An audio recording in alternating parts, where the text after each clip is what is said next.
In a previous video, I discouraged people from reading a lot of books this year. Instead, I encouraged them to pick 12 really good books and to read those, one book every single month. That is what I'm doing, and in this video, I'm going to share with you the 12 books that I'm planning on reading, how I came to choose them, and what I hope to get out of every single one of these books.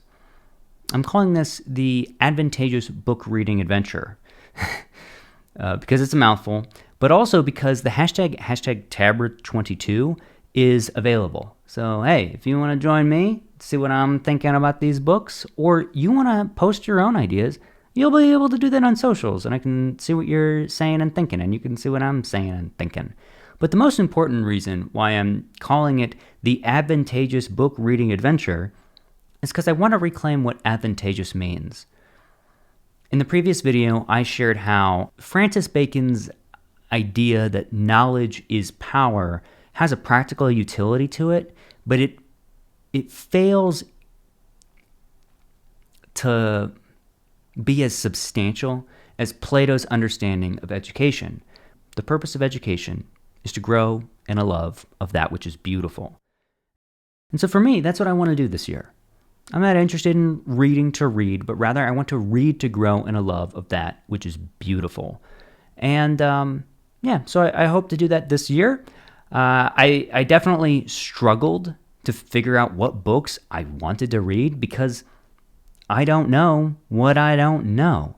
But to help me figure out what books I wanted to read, I picked 6 different categories and decided to do 2 books in every single category. So the first category is the cosmos, how God, the universe, time, and humanity, and everything function. I think that this is probably the most important category, and because of that, it's going to function a little differently than any of the others. The books won't be back-to-back, but will rather function as bookends. So instead of reading a book January and February, I'm going to read it January and December at the end of the year. The book I'm reading in January is St. Augustine's Confessions. And I think this is a great book to start out with, one, because it's the only book I've read before, but I read it for a class and was very, very, very rushed. So I've been reading this in January, and this might be the most important book in all of Western civilization besides the Bible and Harry Potter. In this book, Augustine gives us insight into a conversation between him and God, and he goes throughout his entire life, beginning from before he was even born, and then going on beyond time and eternity, and eventually wrapping back all the way to Genesis and understanding how God speaks to humanity. It's a crazy book, and honestly, I feel like it deserves more time than just 1 month, but I'm only going to give it 1 month. I got other books I got to read, but that is the book that I'm planning on reading in January, and what I hope to get out of this book,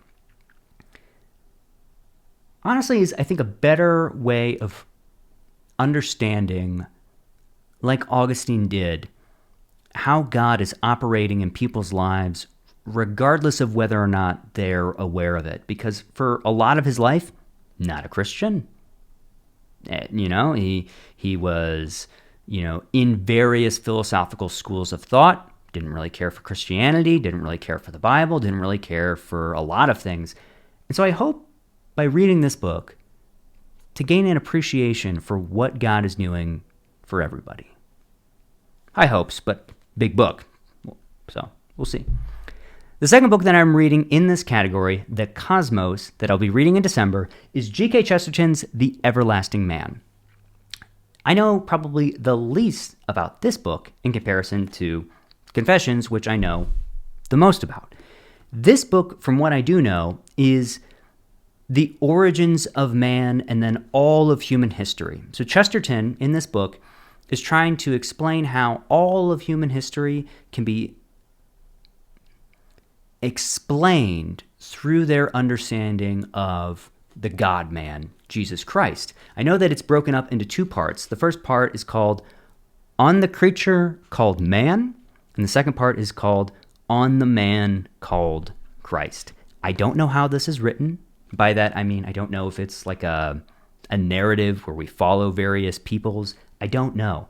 But I do know that it is people's various religious attitudes throughout all of human history and I'm really excited to read this. What I hope to get out of this is a greater appreciation for not just how God is working on people individually, but how God is working throughout all of human history, which I'll probably get from both of these books, but that is what I'm specifically excited about from our good old pal G.K. Chesterton.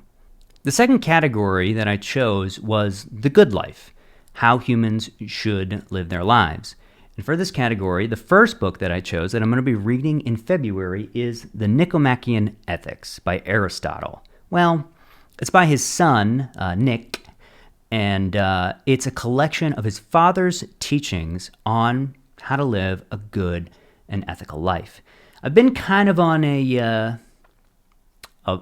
virtue theory of ethics kick right now, and so I'm really excited about reading this. And I really hope that I will learn more about how not only to live an ethical life, but how to live a virtuous life in every single aspect and arena of my own life. So that's what I'm hoping to get out of this book. I do fear that this book is also one where it's like, oh, you only took a month on that book, but I'm going to give it a month because the next book that I'm going to be reading is Man's Search for Meaning by Viktor Frankl. Viktor Frankl was a Holocaust survivor, and in that time, he was able to recognize how some people did not lose hope while they were in the Holocaust. And so he set out to figure out, well, why is that? And as a result of his findings and his own discoveries, this book came out of it. Now, I don't know a ton about this book. I've never read any excerpts from it, but I think that his story is enough to warrant a read. You know, regardless of whether or not I agree with his findings, he seems like someone that, is definitely worth reading. So that's what I'm hoping to get out of this book. Really, just a greater appreciation for the fact that people can triumph over incredible evil. So that's what I'm hoping to get out of Man's Search for Meaning. The third category that I chose was the polis, or society, how humans should structure their polis, or cities. January, February, March. So the book I'm reading in April is going to be The Republic by Plato. I've never read this book, but it seems like just such a foundational case for a lot of the way in which that Western civilization understands societies and governments. And so I'm excited to read this. I like Plato. He's fun to read.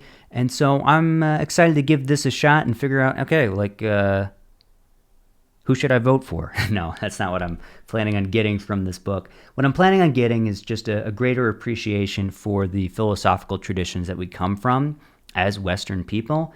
And it really does begin with Plato. And so I'm really excited about that. So that's what I'm going to be reading in April. Yeah, The Republic. How should we structure a republic? And then January, February, March, April, May. The second book that I am planning on reading in this category that I will be reading in May is How to Destroy the Polis by reading Niccolo Machiavelli. Reading Nick Machiavelli's The Prince. This book definitely gets a bad rap from what I can gather. I think that people really just understand Machiavelli as this conspiratorial monster who lets, political people just abuse their, constituents. I don't know if that's the case. But if it is the case, then I'll be running for office because I will have read the book on how to succeed and crush my enemies. So that is what I hope to get out of No, what I hope to get out of this is a greater appreciation for how to be a just ruler by understanding how princes should be. Regardless of whether or not I'm going to be a prince, I do want to have a greater appreciation for the people that are in any kind of governance. And we'll see if that does it. It might do the opposite. It might, make me really upset. So thank you, Nick Machiavelli. Jumping off of that, the next category is the bad life, how human beings should not live their lives. And the first book that I'm going to be reading in this category, the book in June is Aldous Huxley's A Brave New World. I'm excited to read this. I've heard really, really good things. It's, I think, the only piece of fiction, not including Everlasting Man, because I don't know. I think it's the only piece of fiction in this entire list. And I know very little about it, but I do know a little bit about Aldous Huxley. I know that he was a proponent of the philosophy of perennialism, which I'm not a fan of. Perennialism is this idea that, it's a little bit Eastern in the sense that it's relativistic and that all religious truths eventually will lead to like one source of truth. But where it distinguishes itself from other Eastern philosophies is it says that you need to keep the distinctions, that the distinctions are important. And maybe I'm wrong. I need to look more into perennialism because maybe that's a real inapt, lame description of perennialism. But that's what I know about Aldous Huxley, because I know he wrote this really good book that people like a lot and a philosophy that I'm not all that interested in. So it'll be interesting. I'm excited to see how maybe some of that might come out of this book. But I also hope that it challenges me to not live a bad life. And so, yeah, well, I'm excited about that. The next book that I am reading is the smallest on the list, 78 pages, C.S. Lewis's Abolition of Man.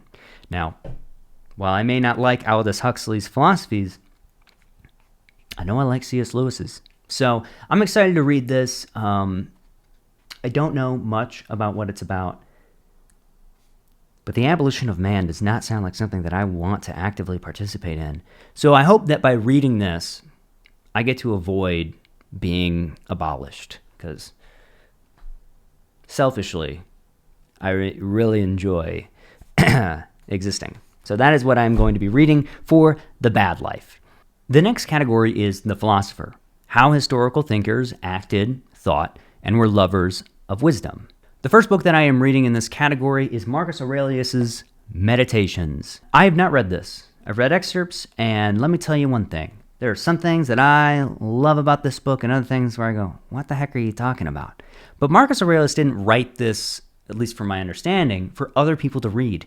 This was his way of journaling and articulating his own thoughts while he was on the battlefield, while he was traveling with his men.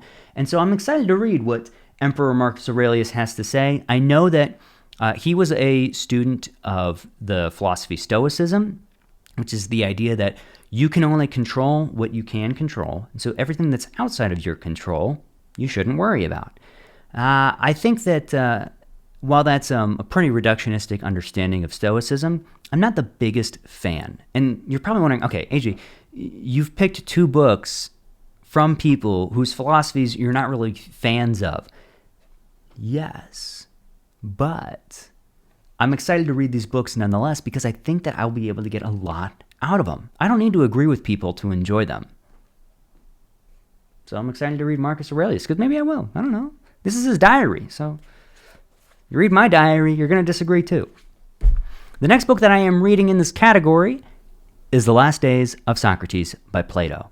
I know, I'm picking two books by Plato, but this book is more about Socrates than it is Plato. Yeah, Plato's got his Republic, but for this book, I really want to figure out how to really examine my life. While Socrates was in court, while he was being sentenced to death for asking all of these questions, for causing all of this upheaval in the society, they told him that they would set him free if he would just stop asking questions. And he said that the unexamined life is not worth living. Phenomenal. I want to examine my life. And I think that I will be able to get a better grasp of why and how by someone who literally died for that belief. So I'm excited to read it. The last category is the spiritual life. How should humans direct their interior lives? The first book on this list is The Way of a Pilgrim. This might be the least known book on this list. I mean, some of these are pretty popular, but The Way of the Pilgrim is an anonymous work about a monk traveling up to Mount Athos. Mount Athos is basically the main hub of all of Eastern Orthodoxy's monasticism. And so he's climbing up the mountain while praying the Jesus prayer, which is, Lord Jesus Christ, Son of the living God, have mercy on me, a sinner. So by reading this book, I hope to have a greater appreciation of an ascetical life, of why someone would pursue monasticism, of how that brings them closer to the divine, and maybe how I can incorporate some of those things in my life right now. So that's what I hope to read, or to get out of reading The Way of a Pilgrim. And in November, the second book that I am reading on the spiritual life is St. Teresa of Lisieux's The Story of a Soul. What's so remarkable about this book and this woman is how seemingly unremarkable she was to others, and sometimes even to herself, because she isn't unremarkable. It's really impressive because she looks at all of these other people, these historical figures, and thought to herself, I will never be as great as them. God has used them in so many different ways, but I could be God's little flower. And I think that sometimes, for me personally, if I am not doing something big and important, I can be down on myself, but when in reality, some of the best things that we can do is whatever's right in front of us. So I'm excited to read The Story of a Soul because I think that Teresa of Lisieux will really challenge me in really remarkable ways by being a little flower. So we'll see. So these are the 12 books that I am planning on reading this year. I'm excited. I think it's going to be a great time. I would love to hear if you're going to join me. If you are, awesome. I'm going to be making books. I'm going to be making videos about every single one of these books, documenting what it is that I'm getting out of them. And I hope that they're of benefit to you, regardless of whether or not you read these books with me. I hope that you enjoy, and that these books, and by me reading these books and sharing with you what it is that I'm getting out of them, I hope that it points you towards a more beautiful life, a more advantageous life. But it's already the middle of January, and I am not in the middle of St. Augustine's Confessions. So I'm going to leave because I got to go read. I got to catch up. I love you. Peace. God bless. And read good books this year. Here are 12. Take your pick. I'll see you.